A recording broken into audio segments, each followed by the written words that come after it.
آج اللہ کے نبی حضرت سیدنا صالح علیہ الصلاۃ والسلام کی مبارک سیرت آپ کے سامنے بیان کروں گا۔ اس سے پہلے حضرت سیدنا ہود علیہ السلام کی جو سیرت بیان کی گئی تھی اس میں یہ بھی بیان کیا گیا تھا کہ حضرت ہود علیہ السلام کی قوم کو قوم عاد کہا جاتا ہے۔ قوم عاد کی طرف حضرت ہود علیہ السلام بھیجے گئے اور قوم سمود کی طرف حضرت سیدنا صالح علیہ السلام بھیجے گئے۔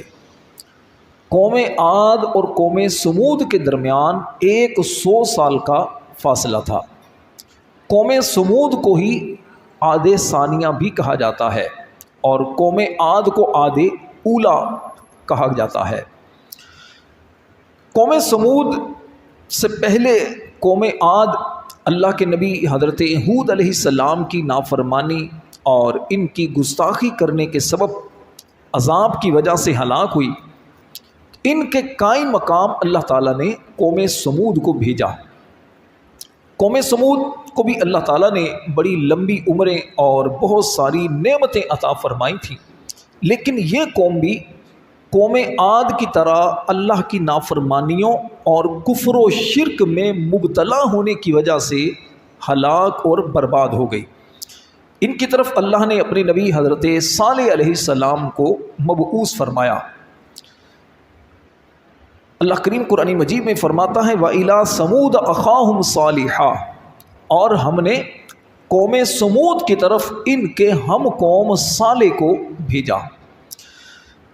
قوم سمود کی پہلے تو خرابیاں اتنی زیادہ نہیں تھیں، یعنی یہ اپنے سامنے قوم عاد کی تباہی اور بربادی کو دیکھ چکے تھے اور اسی وجہ سے ان کے اندر نیکیاں تھیں، اہل ایمان زیادہ تھے۔ لیکن جیسے جیسے وقت گزرتا رہا تو ان لوگوں کے اندر سرکشی بڑھتی چلی گئی۔ شیطان نے ان کے اندر بت پرستی کو عام کر دیا اور ان کے جو ایمان والے تھے وہ ایمان سے پھرنے لگے۔ نتیجہ یہ ہوا کہ آہستہ آہستہ یہ قوم بے دینی کی طرف بڑھنا شروع ہو گئی، اور پھر اللہ تعالیٰ نے ان کی طرف حضرت صالح علیہ السلام کو بھیجا۔ تو صالح علیہ السلام نے اس قوم کو ان کا گویا بھولا ہوا سبق یاد دلایا کہ اللہ کو ایک مانو۔ اپنے سے پہلے قوم عاد کی ہلاکت اور بربادی کو دیکھو کہ جب انہوں نے اللہ کے نبی کی بات نہیں مانی، اللہ کو نہیں مانا، بتوں کی پوجا کی، تو نتیجہ پھر کس طرح ان کے سامنے آیا۔ قوم سمود کا تھوڑا سا میں تذکرہ آپ کے سامنے کرتا ہوں، یہ کیسی قوم تھی۔ حضرت صالح علیہ السلام اور ان کی قوم سمود کا ذکر قرآن کریم میں کی متعدد سورتوں میں موجود ہے۔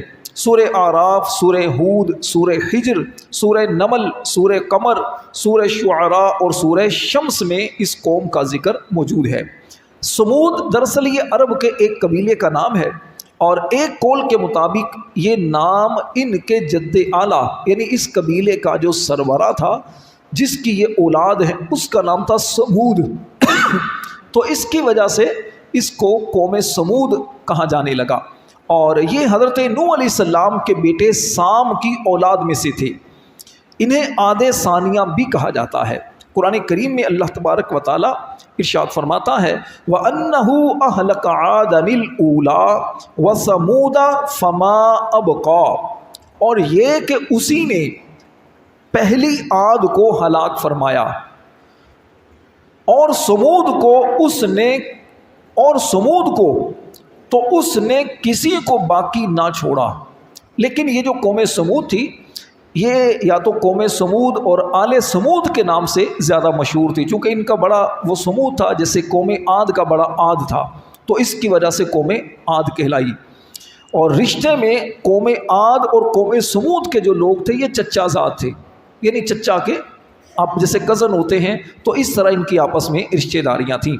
قبیلہ سمود کے لوگ حجاز اور شام کے درمیان ہجر کی زمین پر آباد تھے۔ نبی کریم علیہ الصلوۃ والسلام جب غزوہ تبوک کے لیے گئے تو آپ اس زمین سے بھی گزرے، اور پھر آپ نے اپنے صحابہ کو بتایا کہ یہ وہ زمین ہے جہاں پر قوم سمود تھی اور یہ اللہ کے عذاب سے ہلاک ہوئی۔ تو آقا کریم نے وہاں سے تیزی کے ساتھ گزرنے کا صحابہ کو حکم دیا کہ یہ عذاب والی جگہ ہے، تو ایسی جگہ تیزی کے ساتھ گزر جاؤ۔ اس کی تفصیلی آگے اس کا ذکر انشاءاللہ کچھ بیان میں کروں گا۔ اللہ تعالیٰ نے اس قوم کو انتہائی زرخیز زمین عطا کی، جس کی وجہ سے ان کی فصلیں بہت ہوتی، باغات سرسبز و شاداب اور میووں سے بھرے ہوتے تھے۔ فن تعمیر میں ان کا کوئی ثانی نہیں تھا، یعنی ایسا فن ان کے پاس تھا، بڑے بڑے پہاڑ، آج کل تو جدید مشینری ہے، اس وقت اتنی مشینری نہیں ہوتی تھی، یہ لوگ اپنے اوزاروں کے ذریعے ہی پہاڑوں کو تراش کر خوبصورت محلات تعمیر کر لیا کرتے تھے۔ ہوادار مکانات، پہاڑوں کو تراش کر مکان بنانا اتنا آسان نہیں ہوتا، لیکن ان لوگوں کو اللہ نے یہ فن عطا کیا تھا، اور آج بھی ان کے ہزاروں سال گزرنے کے بعد آج بھی مدائن صالح کے نام سے آپ اگر جائیں عرب دنیا کے اندر تو یہ آج بھی وہ ان کے محلات جو ہیں وہ موجود ہیں، دیکھ کر عقلیں دنگ رہ جاتی ہیں کہ یہ کیسے کاریگر قسم کے لوگ تھے۔ آل سمود اللہ تعالیٰ کی وحدانیت پر پہلے تو ایمان رکھتے، جس طرح میں نے پہلے بھی عرض کیا تھا، اور اس کے عبادت گزار بندے تھے، لیکن آہستہ آہستہ جیسے جیسے وقت گزرتا رہا تو یہ لوگ دین اسلام کی تعلیمات کو، جو دین تھا اس کی تعلیمات کو چھوڑتے رہے۔ یہاں ایک میں عرض کروں گا کہ دیکھیے، جس قوم کو سمجھانا چھوڑ دیا جاتا ہے تو اس قوم کے اندر پھر بگاڑ پیدا ہونا شروع ہو جاتا ہے۔ آپ گھر کے اندر بھی نماز، قرآن، روزے، یہ چیزیں سمجھاتے رہتے ہیں تو یہ چیزیں آباد رہتی ہیں، گھر کے اندر ان چیزوں کی رہتی ہے سلسلہ ان چیزوں کا، لیکن جب آپ سستی کرتے ہیں، چھوڑ دیتے ہیں، نتیجہ یہ ہوتا ہے کہ پھر نہ بازی ہوتے ہیں، نہ بیوی نماز پڑھتی ہے، نہ گھر میں قرآن پڑھا جاتا ہے۔ آپ اگر اپنے بچپن میں دیکھ لیں تو ہمارے بچپن میں ہمارے ماں باپ کتنی سختی کیا کرتے تھے، اسی کی وجہ سے ہمیں نماز کی محبت ہمارے دلوں میں پیدا ہو گئی۔ پہلے سختی محسوس ہوتی تھی، اس کے بعد نماز دل کے اندر بیٹھ گئی کہ ہم نے نماز پڑھنی ہے، ہم نے قرآن پڑھنا ہے۔ آج ہم خود گھر میں قرآن نہیں پڑھتے، بچے ٹی وی دیکھیں، موبائل پر دیکھیں، کچھ بھی کریں تو نتیجہ پھر وہی ہمارے سامنے آتا ہے، پھر ہم روتے ہیں کہ پتہ نہیں کون سی خطا ہم سے ہو گئی۔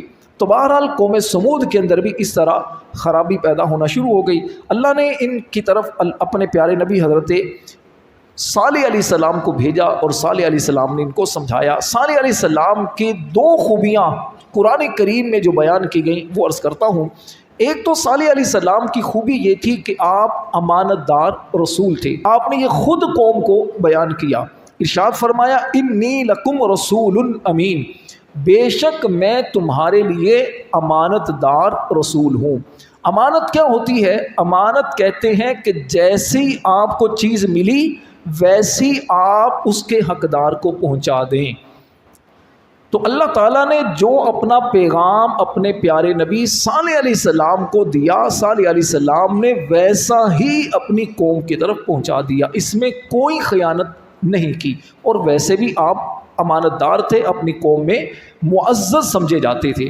اور دوسری آپ کی خوبی یہ تھی کہ آپ کے اندر لالچ نہیں تھی، آپ کے اندر غرض کا ایک سلسلہ نہیں تھا کہ میرا یہ کام اگر کوئی کرے گا تو میں کروں گا، بلکہ آپ کے اندر خلوص تھا، للہیت تھی، اللہ کے لیے آپ کام کیا کرتے تھے۔ آپ خود فرماتے ہیں ما اسألکم علیہ من اجر ان اجری الا علی رب العالمین، میں تم سے اس پر کوئی اجرت نہیں مانگتا، میرا اجر تو اسی پر ہے جو سارے جہان کا رب ہے۔ امام فخر الدین رازی رحمۃ اللہ علیہ نے تفسیر کبیر میں لکھا کہ آپ علیہ السلام اپنی قوم میں سب سے زیادہ ذہین، انتہائی فہم و فراست والے، کھلے دل والے اور بڑے حوصلے والے شخص تھے۔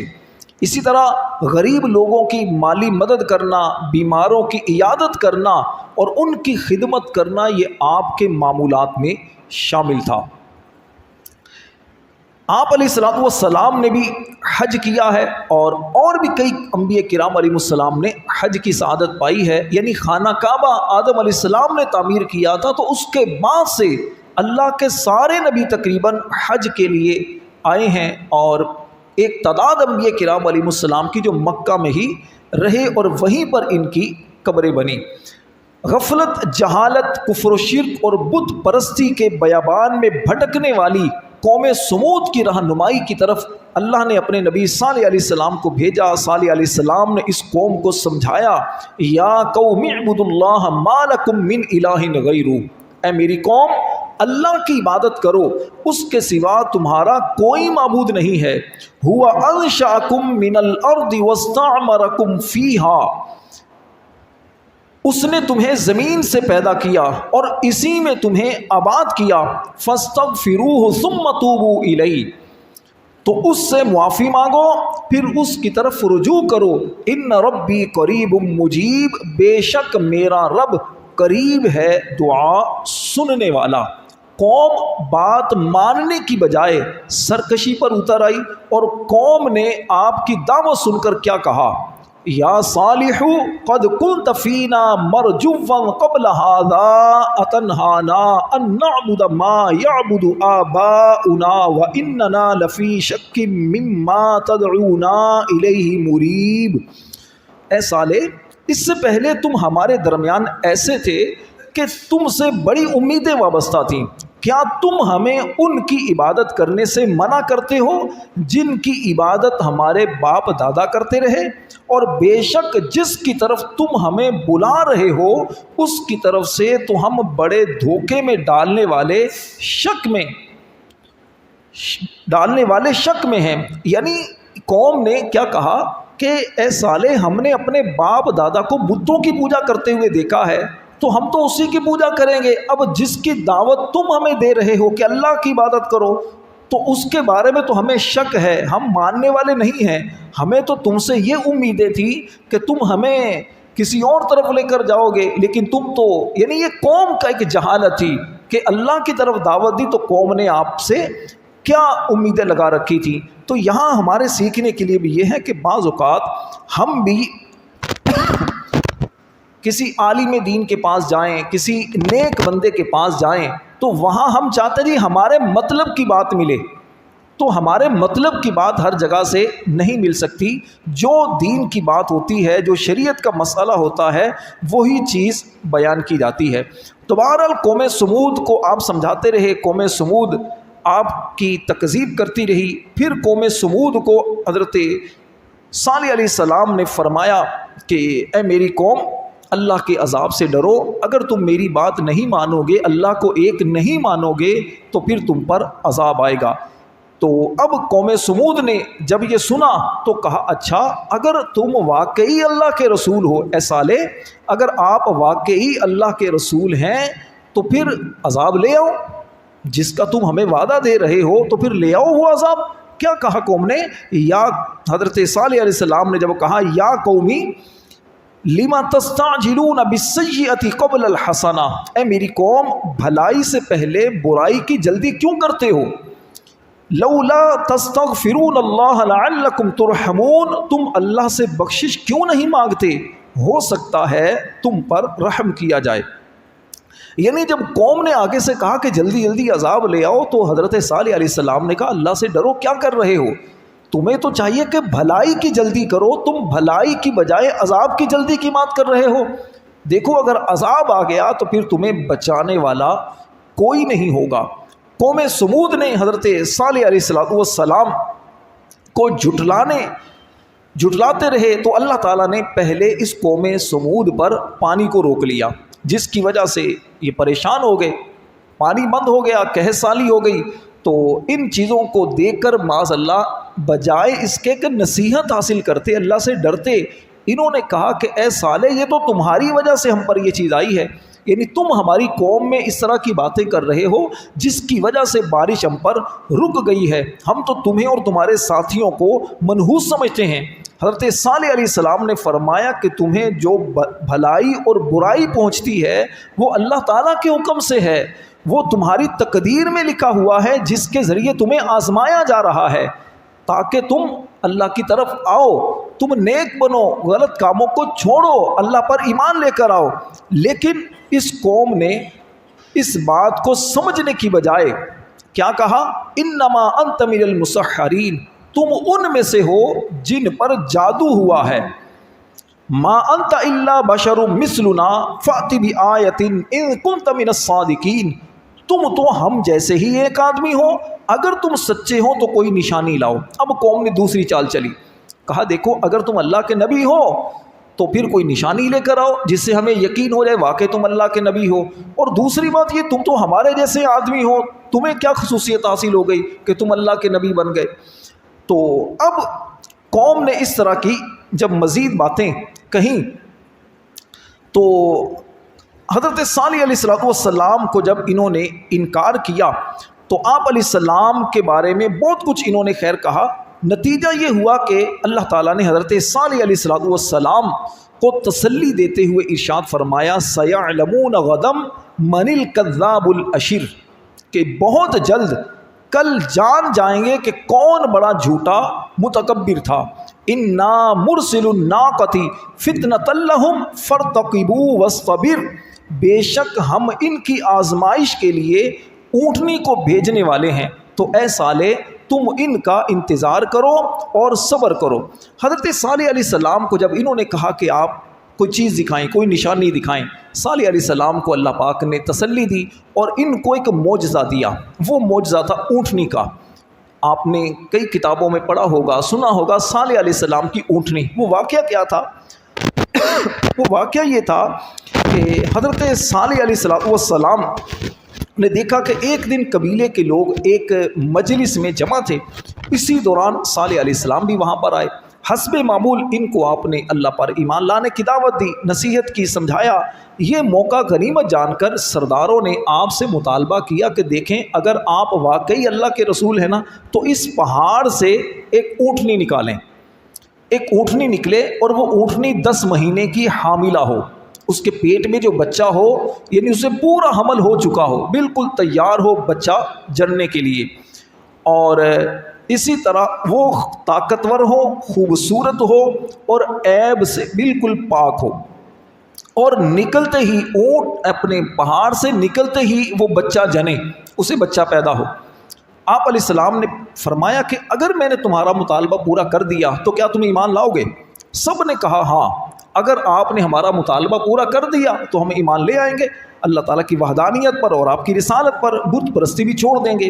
حضرت صالح علیہ السلام نے 2 رکعت نماز پڑھی اور اللہ کی بارگاہ میں دعا کی اور اس چٹان کی طرف اشارہ کیا تو وہ چٹان پھٹی اور اس سے انتہائی خوبصورت, تندرست, اونچے قد والی اونٹنی نکل آئی جو حاملہ تھی اور نکلتے ہی اس نے بچہ جنا. حضرت صالح علیہ السلام کا یہ معجزہ دیکھ کر جندہ نامی ایک سردار اپنے خاص لوگوں کے ساتھ وہ ایمان لے آیا, جبکہ کچھ لوگ سرداروں کے بہکاوے میں آ کر اپنے وعدے سے پھر گئے اور ایمان لانے سے انکار کرنے لگے. اس کے بعد یہ اونٹنی اپنے بچے کے ساتھ میدانوں میں چرنے لگی. آپ نے لوگوں کو اس اونٹنی کے بارے میں 3 ہدایتیں کی. فرمایا دیکھو اسے اس کے حال پر چھوڑ دو, جہاں چاہے چرتی رہے, کوئی اسے روکے نہ. دوسری ہدایت آپ نے یہ فرمائی کہ اسے برائی کی نیت سے ہاتھ نہ لگانا, نہ مارنا, نہ ہنکانا, نہ قتل کرنا. برائی کی نیت سے نہیں کرنا, پیار کی نیت سے پکڑنا ہو وہ الگ بات ہے. تیسری نصیحت یہ کی کہ ایک دن اونٹنی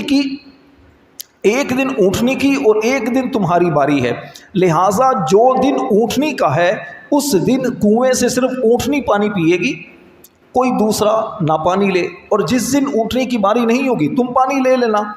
ان ہدایات کے ساتھ یہ بھی تنبیہ کر دی کہ دیکھو اگر تم نے میری بات نہیں مانی, ان تینوں باتوں میں سے کسی کی بھی خلاف ورزی کی تو پھر اللہ کا عذاب تم پر آ سکتا ہے, تمہارا انجام بڑا خطرناک ہوگا. اس کا ذکر قرآن کریم کی مختلف صورتوں کے اندر موجود ہے. اچھا, اس اونٹنی سے کئی معجزات ظاہر ہوئے. ایک تو یہ کہ وہ اونٹنی نہ کسی کی پیٹھ میں رہی, یعنی وہ اونٹنی جو پہاڑ سے نکلی کسی اور سے پیدا نہیں ہوئی, نہ کسی پیٹ میں رہی, نہ کسی نر سے پیدا ہوئی, نہ مادہ سے, نہ حمل میں رہی, نہ اس کی جو خلقت ہوتی ہے یعنی بچہ جیسے شروع درجہ بدرجہ اپنے ماں کے پیٹ میں بڑا ہوتا ہے, ایسا بھی کچھ نہیں ہوا. پہاڑ سے ایک دم سے نکلی اور یہ اس کی پیدائش جو ہے یہ عظیم معجزہ حضرت صالح علیہ السلام کا. ایک دن وہ پانی پیتی اور دوسرے دن پوری قوم سمود. اور یہ بھی معجزہ ہے کہ ایک اونٹنی ایک قبیلے کے برابر پانی پی جاتی تھی. اور تیسری بات یہ تھی کہ اس کے پینے کے دن اس کا دودھ جب نکالا جاتا تو اتنا دودھ ہوتا کہ پورے قبیلے کے لیے وہ کافی ہو جاتا. یہ اس اونٹنی کی. اور چوتھی بات یہ تھی کہ یہ تمام جو جانور تھے اس کی باری کے روز پانی پینے سے باز رہتے تھے. یعنی انسانوں کو تو منع کیا گیا تھا، اس کے علاوہ جو درندے تھے پرندے تھے وہ بھی اس اونٹنی کے احترام میں پانی نہیں پیتے تھے. قوم سمود حضرت صالح علیہ السلام کے حکم پر کچھ عرصہ تو عمل کرتی رہی. پھر اب جس طرح انسان حریص ہوتا ہے تو ان لوگوں کو تنگی محسوس ہونے لگی کہ یہ ہماری چراگاہ میں آ جاتی ہے، چرنا شروع کر دیتی ہے. تو اب انہوں نے ایک کیا کیا، ایک مشورہ کیا کہ اس اونٹنی کو قتل کیا جائے. تو ایک شخص تھا کدار بن سالف، اس کو منتخب کیا جس نے اونٹنی پکڑ کر تیز تلوار سے اس کی جو نیچے کی جو کونچیں تھی وہ کاٹ ڈالی، قتل کر دیا. بہرحال اس کی وجہ بھی کیا تھی، اس نے قتل کیوں کیا؟ ایک عورت کی وجہ سے. قوم سمود میں ایک عورت تھی صدوق نامی، بڑی خوبصورت مالدار عورت تھی. تو اس کی لڑکیاں بڑی خوبصورت تھیں. حضرت صالح علیہ السلام کی اونٹنی سے اس کے جانوروں کو بڑی تکلیف ہوتی تھی. بہرحال اس نے لالچ دیا اس شخص کو کہ دیکھو اگر تم اس اونٹنی کو قتل کر دو تو میں اپنی لڑکی کی شادی تم سے کر دوں گی. تو اس شخص نے اس عورت کی لڑکی سے شادی کرنے کے ارادے سے معاذ اللہ اس کو قتل کر دیا. نتیجہ کیا ہوا؟ نتیجہ یہ ہوا کہ پھر اس قوم پر عذاب آیا، اور عذاب آنے کے بعد ان لوگوں کو پھر تباہ و برباد کر دیا گیا. حضرت صالح علیہ السلام نے ان سے فرمایا کہ اپنے گھروں میں 3 دن تک جو عیش کرنی ہے عیش کر لو، اور ہفتے کے دن تم پر عذاب آئے گا. اس کی علامت یہ ہے کہ پہلے دن تمہارے چہرے زرد ہوں گے، دوسرے دن سرخ ہو جائیں گے، تیسرے دن سیاہ ہو جائیں گے، پھر اگلے دن عذاب آئے گا. یہ ایک ایسا وعدہ ہے جو کسی صورت غلط ثابت نہیں ہوگا. حضرت صالح علیہ السلام کی اس اونٹنی کو جو قتل کرنے والے اور قوم کے اندر فساد پھیلانے والے یہ ہجر شہر میں اونچے خاندانوں کے 9 افراد تھے. ان کے سردار کا نام کدار بن سالف تھا. اسی شخص نے حضرت صالح علیہ السلام کی اونٹنی کی کونچیں کاٹی تھیں اور معاذ اللہ پھر بعد میں اس کو قتل کیا تھا. بہرحال قوم عاد پر اللہ تبارک و تعالیٰ نے پھر عذاب نازل فرمایا، اور عذاب آنے کی کیفیات کیا ہوئی کہ پہلے انہیں زلزلے نے پکڑا. یعنی زلزلہ پہلے آیا جس کا ذکر اللہ پاک یوں فرماتا ہے فَأَخَذَتْهُمُ الرَّجْفَةُ فَأَصْبَحُوا فِي دَارِهِمْ جَاثِمِينَ. تو انہیں زلزلے نے پکڑ لیا تو وہ صبح کو اپنے گھروں میں اوندھے پڑے رہ گئے. دوسرے مرحلے میں ایک بہت ہولناک قسم کی آواز آئی، تو جس کی وجہ سے یہ لوگ اپنے گھروں میں گھٹنوں کے بل گرے پڑے رہ گئے. اور تیسرے نمبر پر انہیں ذلت کے عذاب کی کڑک نے پکڑ لیا. تو اللہ پاک نے اس کو یوں بیان فرمایا فَأَخَذَتْهُمْ صَاعِقَةُ الْعَذَابِ الْهُونِ بِمَا كَانُوا يَكْسِبُونَ. تو ان کے اعمال کے سبب انہیں ذلت کے عذاب کی کڑک نے پکڑ لیا. تو بہرحال اس طرح اس قوم پر عذاب آیا اور پھر یہ ہلاک و برباد ہو گئے. میرے پیارے نمازی بھائیوں، بزرگوں، دوستوں، حضرت صالح علیہ السلام کی قوم پر جب عذاب آیا تو صالح علیہ السلام جنگل سے نکل کر قوم سمود کی لاشوں کے پاس سے جب گزرے تو آپ نے اپنی قوم سے فرمایا یا قومی لقد ابلغتکم رسالت ربی ونصحت لکم ولکن لا تحبون الناصحین. اے میری قوم، بے شک میں نے تمہیں اپنے رب کا پیغام پہنچا دیا اور میں نے تمہاری خیرخواہی کی، لیکن تم خیر خواہوں کو پسند نہیں کرتے.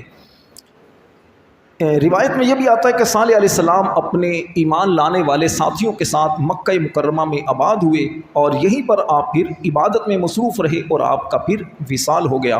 یہ بھی کہا جاتا ہے کہ صالح علیہ السلام کا یمن میں وصال ہوا اور اسی جگہ ان کی قبر مبارک ہے جسے شبوہ کہا جاتا ہے. اور ایک روایت یہ بھی ہے کہ آپ ایمان والوں کے ساتھ ملک شام کی طرف نکلے، فلسطین میں رہے اور یہیں پر آپ کی وفات ہوئی. اللہ تبارک و تعالیٰ کی ان پر کروڑوں رحمتیں ہوں اور ان کے صدقے ہماری مغفرت ہو. آمین بجاہ النبی الامین صلی اللہ تعالی علیہ وسلم۔